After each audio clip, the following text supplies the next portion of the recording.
And anything we can do to help is our responsibility. A ride supporting their fallen brothers in blue. Right now, 3 Central Ohio officers are arriving in the nation's capital. We thank you for staying with us at 5:30. I'm Jared Smalley. I'm Jennifer Bullock. This is a journey made by bike and began earlier this week. The goal is to raise money for the families of fallen officers. NBC4's Sierra Johnson joins us from Columbus Police Headquarters. Sierra, you've had a chance to speak with those taking part. So what did they tell you?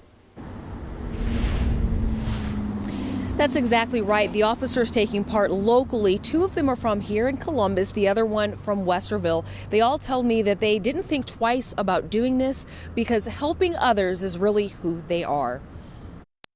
When I'm biking and look down at my arms, I think about that. They were not only officers, but friends, husbands, fathers, and brothers. And today, for these men, they are among 2 of the reasons they ride. I think about them at least some point every day. Sergeant Ryan Aspey with the Westerville Division of Police is one of 3 Central Ohio officers riding to the nation's capital. The goal, raise money for the families of fallen officers and remember those who served. For this sergeant, this ride is for the families and memories of fallen Westerville officers Eric Joring and Anthony Morelli. Mid-February, after I knew I was going to be able to participate, I just jumped in head first. Never cycled before, but jumped in head first. A little more than 5 years ago in February of 2018, both Joring and Morelli responded to a 911 hang-up call involving a potential domestic violence situation. It was there the pair was shot by Quentin Smith. Joring pronounced dead inside the home. Morelli died at a nearby hospital.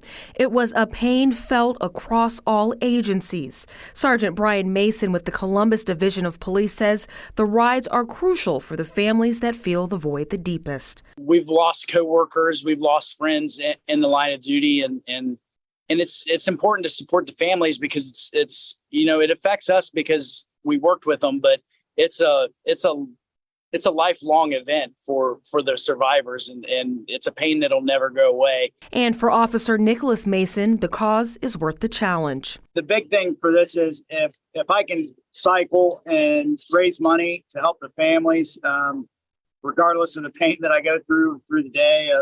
We over the last 2 days we've had 150 miles and roughly just over 8,000 feet elevation. But it all goes towards these families. The trio started riding in Reading, Pennsylvania, and rode alongside hundreds of others, working their way to the outskirts of Maryland, the next day the city of Baltimore, and by early Friday afternoon, the nation's capital. I think I can speak for all of us, and I say naturally in law enforcement, we want to help people. Anything we can do to help anyone, we're willing to do. And I can tell you the trip does not end for them here. They have made it to D.C., and the rest of the weekend will be spent with the families of those other fallen officers, as well as the other riders. And it is important to note that they needed to raise nearly $2,000 to take part, that money of which, of course, going to the families of those fallen officers. We're live in downtown Columbus in front of CPD headquarters. Sierra Johnson, NBC4.